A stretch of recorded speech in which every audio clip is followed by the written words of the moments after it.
Thank you for having me. My name is Michael, and I come from this Vaxion Biotech. We are making vaccines using primarily informatics. So we're making cancer vaccines and also more traditional vaccines. I'll continue talking about some peptide MHC interaction predictions and how we are doing them. So you already got a really great introduction to how it works and why it's so important, and we really have this enormous diversity of MHC, major histocompatibility genes, to really prevent viruses from evading our immune system. And these MHC genes, they bind peptides and present it to the adaptive immune system. And there's both class 1 and class 2 for different versions of the immune system. So the actual informatic challenge is figuring out whether a peptide, a small amino acid sequence from around 8 to 25-ish, can bind to the receptor, the MHC gene.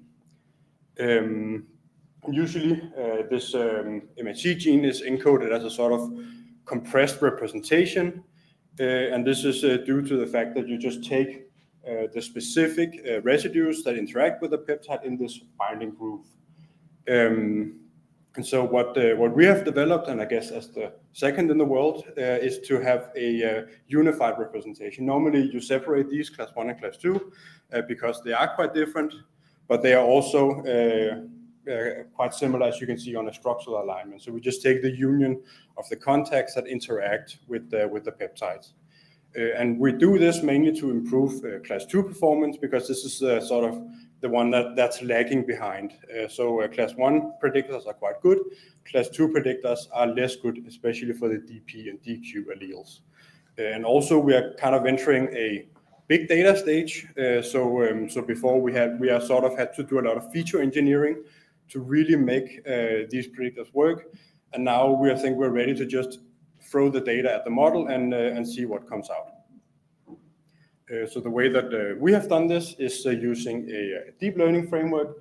So it's a transformer, an encoder-decoder architecture, and there's also a generative adversarial network. So there's sort of 4 models in this. There's the encoder that encodes an MHC sequence, and then a decoder that either takes some random noise and produces a fake peptide, or a decoder that takes a real peptide or a fake peptide, then distinguishing between these.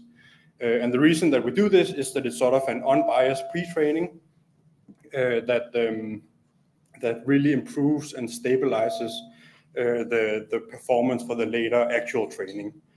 And then so what we see is that when we start from our normal shallow neural network for class 1 here on the left, then we have pretty good performance. And then when we introduce sort of a pre-trained protein language model, ProteinBERT, we get some better performance. And then when we introduce this generative adversarial network training, we get better performance. But then on the right, similar on class 2, we get a marked increase in performance using this generative adversarial network, and then the combined training, learning the binding cores from class 1, and then transferring that to the class 2 training. And we see sort of a similar picture here. So for class 1, we have a lot of really good predictions. Some are still lagging behind. That's what we need to focus on, the alleles that where we do not have the performance. And then for MHC class 2, we also see that the bulk of the predictions are really moved really high, and we have a lot fewer of these points, these alleles, where we do not have the performance that we need to design personalized cancer vaccine, neoantigen vaccines, and other T-cell vaccines and T-cell boosted vaccines. That was it for me.